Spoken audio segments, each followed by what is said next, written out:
ఇది రిపేర్ చేయించాలి. అవునమ్మా, మన అపార్ట్మెంట్లో నవరాత్రులు జరుగుతున్నాయి కదా, ప్రతి ఇయర్ కార్తిక్ మంచిగా యాక్టివ్గా పార్టిసిపేట్ చేసేది, ఈసారి కనీసం ప్రసాదం తీసుకోవడానికి కూడా రావట్లేదు, కనిపించట్లే.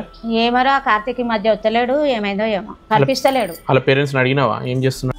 వాళ్ళ విషయాలు మనకేంది కానీ వాళ్ళు ఫీల్ అవుతారని అడగలే. సేమ్ అపార్ట్మెంట్లో ఉంటారు, కనీసం వేరే ఫ్యామిలీలలో ఏం జరుగుతుందో పట్టించుకోకపోతే ఉండి ఏం లాభం? మీరు అందరూ ఫ్రెండ్స్ లాగా. ఇంతకు నీకు ఏ విషయం తెలుసు చెప్పు.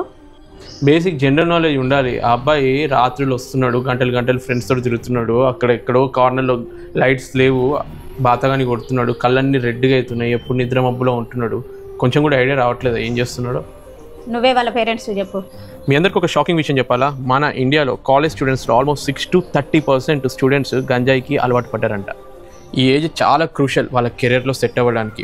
వాళ్ళకి ఇలాంటి అలవాట్లు ఉన్నాయనగానే వెంటనే వాళ్ళని కొట్టి సరి చేయాలని చూడకండి. మంచిగా కూర్చోపెట్టి వాళ్ళతో డిస్కస్ చేయండి. ఇలా కాదు ఎంజాయ్ చేయాల్సింది, మంచిగా పార్టీలకు వెళ్ళొచ్చు, డ్యాన్సులు చేయొచ్చు, ఇంకా ఎన్నో విధాలు ఉన్నాయి, కానీ ఇది మంచి అలవాటు కాదు అని వాళ్ళకి అర్థమయ్యేలా చెప్పండి. నాకు ఇందుకులే మా ఇంట్లో అందరూ మంచోళ్ళే అనుకుంటారా? 30% స్టూడెంట్స్ అంటే ప్రతి 10 మందిలో 3 స్టూడెంట్స్ ఇవన్నీ టేస్ట్ చేస్తున్నారంటే అర్థం చేసుకోండి సిచ్యువేషన్ ఎంత దారుణంగా ఉందో.